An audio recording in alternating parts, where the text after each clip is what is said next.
రాష్ట్ర badminton association అధ్యక్షులు ముక్కాల ద్వారకనాథ్ ఆధ్వర్యంలో నెల్లూరు ఏసీ సుబ్బారెడ్డి స్టేడియంలో యునెక్స్ సన్ రైజ్ బ్యాడ్మింటన్ ఛాంపియన్షిప్ ప్రారంభించారు. టీడీపీ నేతలు విజయభాస్కర్ రెడ్డి, కోటంరెడ్డి గిరిధర్ రెడ్డి తదితరులు ముఖ్య అతిథులుగా హాజరయ్యారు. 3 రోజుల పాటు జరిగే ఈ టోర్నమెంట్లో అన్ని జిల్లాల నుంచి క్రీడాకారులు పాల్గొంటున్నారని, యువతను క్రీడల పట్ల ప్రోత్సహించడం ఎంతో అవసరమని ఈ సందర్భంగా పలువురు అన్నారు. ఈ టోర్నమెంట్ నెల్లూరులో జరగడం సంతోషంగా ఉందని ముక్కాల ద్వారకనాథ్ అన్నారు.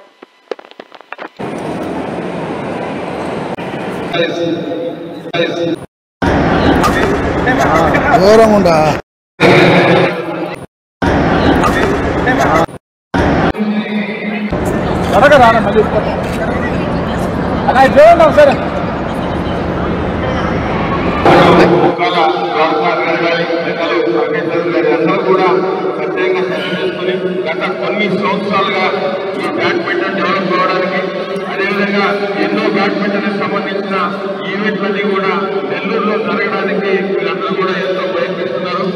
మా వంతు కూడా సహకారం అందించడానికి ఎప్పటికప్పుడు వారితో ప్రయత్నిస్తున్నాం. ఇటీవల కాలంలో స్టాఫ్ చైర్మన్ గారు ఇక్కడికి వచ్చినప్పుడు కూడా వారితో కూడా ప్రత్యేకంగా మాట్లాడడం జరిగింది. ఈ స్టేడియంలో ఎన్నో ఫెసిలిటీస్ ఉన్నాయి, ఇంకా కూడా దీన్ని డెవలప్ చేయాలా అని వారికి కూడా చూస్తాం. తప్పకుండా రాబోయే రోజులు చేస్తామని వారు కూడా మాటిస్తున్నారు.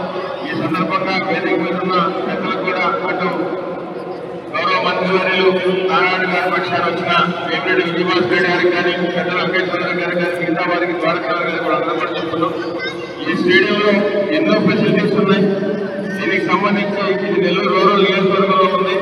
ఎప్పటికప్పుడు మా వంతున మేము ఈ స్టేడియానికి చేయడానికి కార్పొరేషన్ తరఫునైనా చిన్న చిన్న ఏదైనా కూడా మేము ప్రయత్నాలు చేస్తున్నాం. అదేవిధంగా మొగలపాలెంలో కూడా స్టేడియం ఉంది, దాన్ని కూడా ఓపెన్ చేసుకోవాల్సిన అవసరం ఉంది. అయితే ఎంతో కొంత